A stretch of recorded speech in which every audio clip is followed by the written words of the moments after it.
Hi all mga sismars, long time no see and welcome back ulit sa atin ditong YouTube channel. So akala nyo, no, wala na akong YouTube. Yes, meron pa rin tayong YouTube and ngayon lang ulit tayo nagka-time. Medyo hectic ang schedule natin mula February, March, ngayong April. Ayun, medyo lumuliwag-luwag na. Sana tuloy-tuloy na naman to. Grabe, hindi ko na alam kung ano nangyayari. Sobrang busy namin lately and parang last update ko pa ata dito sa YouTube natin parang 16 days ago or 10 days ago. I'm not sure. But today's video, ayan, gusto ko i-share sa inyo yung experience ko with another smartphone and this is the Itel Super 26 Ultra. So, samahan nyo akong i-review at magbigay ng konting feedback and thoughts with an Android phone. So, let's go. Pero syempre, mga mari ko, as usual, habang nag-vlog tayo, mag-get ready, get set, go tayo. And isi-share ko sa inyo yung quick specification ng Android phone na to. Let's start first sa kanyang display. So, meron itong 6.78 inches Full HD Plus AMOLED display na merong 144 Hz refresh rate. Pagdating sa chipset, meron Unisoc T7300 na meron 6nm Android version 15 with Itel OS 15. So sa GPU, meron tayong Mali G57MP2. And pagdating naman sa kanyang camera, meron tayong multiple main camera na 50 megapixel na merong 1.6 aperture autofocus. Selfie camera naman, meron tayong 32 megapixel na merong 1440p video recording. Both main camera yan and also selfie camera. Sa battery capacity, meron tayong 6,000 mAh non-removable battery capacity na merong 18 watts charging rate. At pagdating naman po sa kanyang IP resolution, meron tayong IP65, meaning DOS and water resistant itong si ating smartphone. So officially, ang 8GB of RAM with 128GB of ROM variant natin ay nasa 7,499 pesos, while the 8GB variant naman natin na meron 256GB of ROM is 8,499 pesos.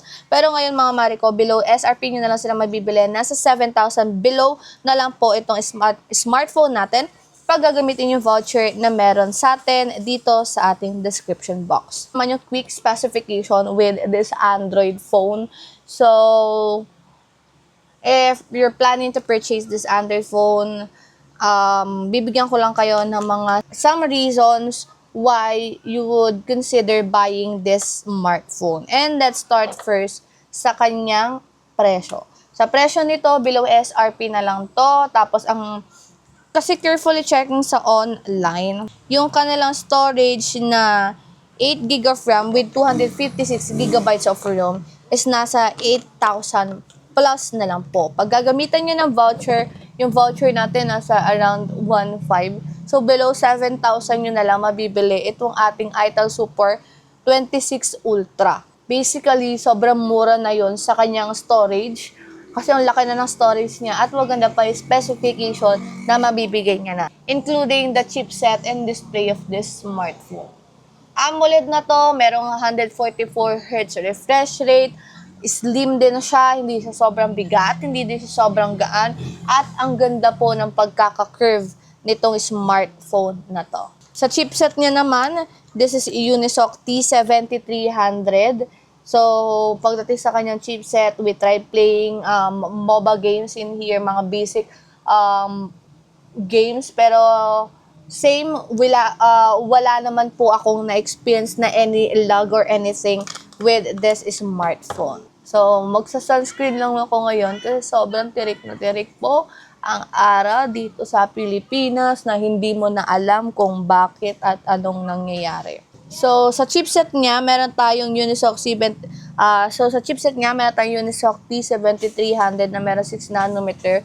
Android version 15 na din to na merong Itel OS 15. Okay naman to mga Mariko. Okay naman yung game experience namin dito with this smartphone. And pagdating naman din sa kanyang camera, wala din naman ako masabi kasi malinaw po ang camera nitong ating Itel Super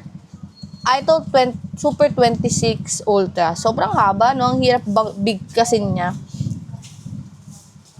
Sa camera niya, 50 megapixel yung kanyang main camera. Maganda din yung autofocus nito. Maganda din selfie camera nito. Kasi ang selfie camera nito, mga Mariko, is 32. It's 32 megapixel na din po. So, mataas na for me.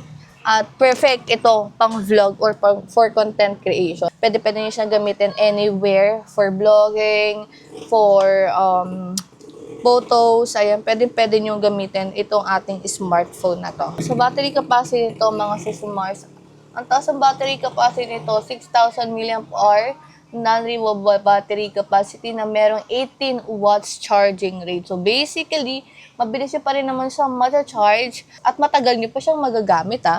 Hindi siya mabilis ma-lobat itong ating smartphone ito.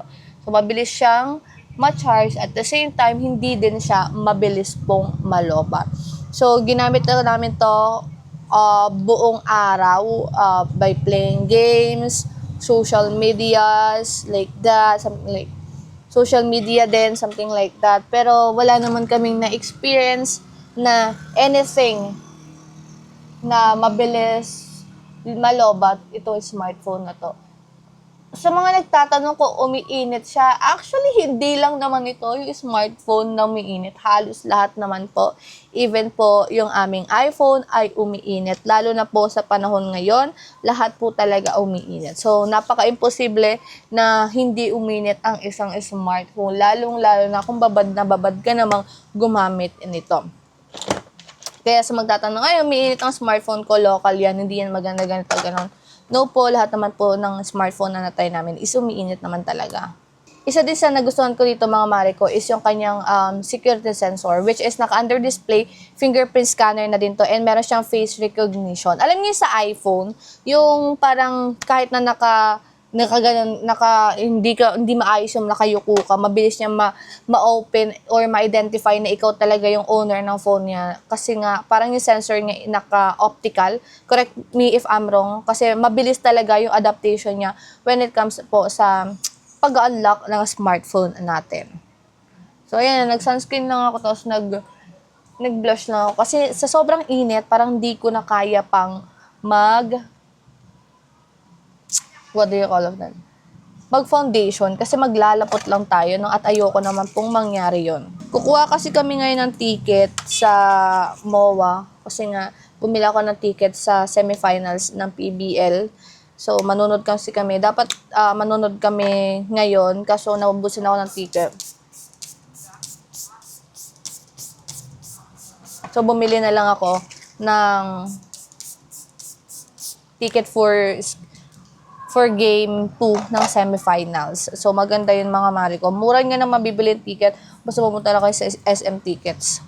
So, yun lang naman yung mga things na gusto kong i-consider nyo or tignan nyo bago kayo bumili ng smartphone. Kasi kami, pag bumibili kami ng smartphone, ang lagi lang talaga namin tinitignan, to be honest, is yung, aside from the price, of course, tinitignan din namin kung okay ba yung kanyang camera, okay din ba yung chipset niya at the same time. Kahit na hindi okay yung camera niya, basta okay yung chipset.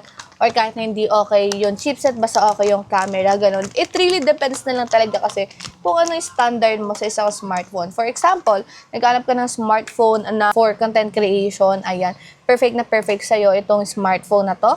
And pag naghahanap ka man ng smartphone na for gaming or for your gaming contents, ganyan, for streams, pwede mo nang gamitin itong ating Itel Super 26 Ultra. So again, mura nyo na ito mabibili, mga Mariko, nasa around 7,000 below, nyo na lang siya, o 7,000 plus nyo na lang siya mabibili. Basta make sure na gagamitin yung voucher na nandito sa ating box or sa ating video para mas maka-discount kayo kung ng malaki dito sa ating smartphone. So, yun lang. Magkikilay lang ako saglit and after kung magkilay is okay naman na ako. Hindi na ako magpupulglam kasi nga mainit ngayon. And ayoko naman ng sobrang ayos na ayos for today's video. So, welcome back. Sana tuloy-tuloy na naman itong ating pagbablog natin. Ayoko nang mangako kasi grabe pag sobrang daming schedule namin, hindi ko alam kung anong uunahin ko. at na-i-stress na din ako kasi gusto ko mag-vlog pero wala talaga akong time, naiinis na ako.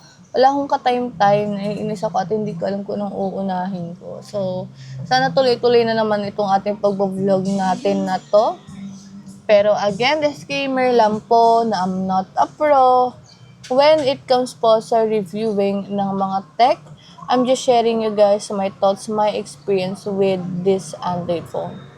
So, gusto ko lang din i-share sa inyo para naman for example, nahihirapan kayo na mamili kung anong bibilin nyo. Meron kayong guide, mga mare ko, ano? So, once again, mga mare ko, my name is Maring Ana. Thank you so much for watching. See you ulit sa ating next na vlog. Tayers!